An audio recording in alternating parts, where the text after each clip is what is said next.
कमजोर मत होने देना। तो गगन यादव हमारी लड़ाई संसद के सदन पर छाती ठोक के लड़ेगा। मेरी इच्छा है, मैं अपनी बात को खत्म करूंगा कि आप लोकसभा में हमारा नेतृत्व करें। हमें जरूरत है उस नेतृत्व की। तो आप कोई भी लोकसभा चुने, आप बस उस लोकसभा का नाम ले लेना। विकास यादव अपनी टीम को लेकर उस लोकसभा की गांव पगडंडियों को भाग कर मेहनत करके आपको लोकसभा में भेजेगा। 10 महीने आपके लिए काम करेगा, इस उम्मीद में काम करेगा कि 5 साल आप हमारे लिए काम करना। हम अपने खेत में खेती करेंगे, भैंस को चारा पानी करेंगे। 10 महीने आपके लिए मेहनत करेंगे, 5 साल आपको मेहनत करनी पड़ेगी।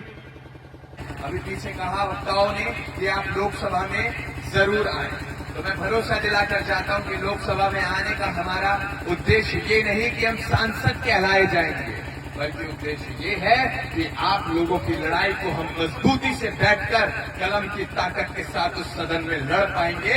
मात्र यही उद्देश्य हमारा सदन में बैठने का है। नहीं तो आज की तारीख में इस समाज ने हमें वो प्यार दे रखा है, न सिर्फ एक जिले में, न सिर्फ एक प्रदेश में, बल्कि संपूर्ण राष्ट्र में हमने जो प्यार समेटा है वो शायद ही किसी विधायक, मंत्री, सांसद को मिलता हो। तो मैं इस प्यार का हमेशा शुक्रिया अदा करना चाहूंगा और धन्यवाद कहना चाहूंगा अपने इस समाज को, जो अपने इस बेटे को, अपने इस भाई को किसी भी गली में, किसी भी सड़क पर संघर्ष करते हुए अकेला नहीं छोड़ रहा है। आप बस साथ निभाएं। मैं वादा करके जाता हूं इस समाज के साथ कभी गद्दारी नहीं करूंगा।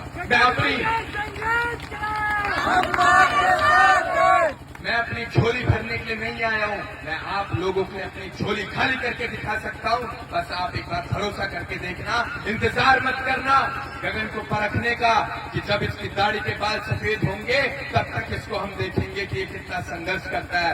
अगर गगन आज लड़ सकता है तो आज इसको ताकत देने का काम करे। कल को जब इसकी दाढ़ी के बाल सफेद हो जाएंगे तो इसकी हड्डी में इतनी ताकत नहीं होगी कि आपकी आवाज को बेबाक तरीके से इन मौजूदा सरकारों के सामने खड़े होकर रख सके। तो आज मौका है, आज आप ये जिम्मेदारी लें। मैं भी समाज के बीच आकर जिम्मेदारी लेकर जाता हूं कि आप लोगों की लड़ाई को मैं ताकत के साथ लड़ूंगा। बस आप अपने भाई को कभी कमजोर मत होने देना।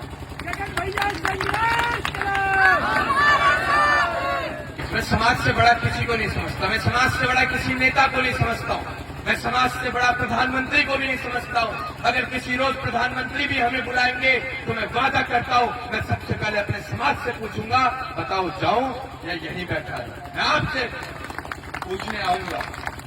आप यकीन मानिए मैं इस समाज के साथ गद्दारी नहीं कर रहा हूं। बस हाँ, एक बड़े दुर्भाग्य की बात है, गांधारी का तो शायद हमें नहीं लगता कि कोई शराब रहा होगा, लेकिन एक बात जरूर है कि जब कोई समाज से एक नन्हा पौधा पेड़ का रूप ले रहा होता है तो उसे तोड़ने वाले, उसे झुकाने वाले, उसकी पत्तियों को, उसकी टहनियों को काटने वाले, उसकी जड़ों को खोदने वाले बहुत लोग आते हैं। बस मैं समाज से कहकर जाऊंगा, आप पेड़ मत गिरने देना।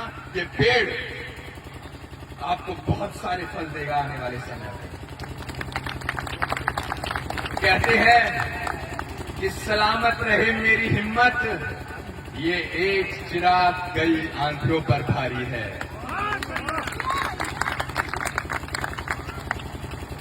और रही बात भाजपा के फंड देने की, जिस दिन मेरे पास फंड खत्म हो जाएगा मैं अपने समाज के बीच आकर झोली फैला दूंगा, लेकिन कभी किसी राजनीतिक दल के सामने जाकर अपने घुटने नहीं टेकूंगा।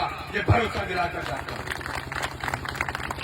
किसकी औकात जो यादवों को खरीद ले, मैं रूखी सूखी खा लूंगा, लेकिन आप लोगों के बीच ऐसा ही आपको दहाड़ता नजर आऊंगा। बस अकेला मत छोड़ना, बहुत सही समय है, अभी ताकत देने का काम करो। जितनी ताकत आप मुझे देंगे मैं उसी ताकत को 100 गुना करके आप लोगों को लौटा कर दिखाऊंगा।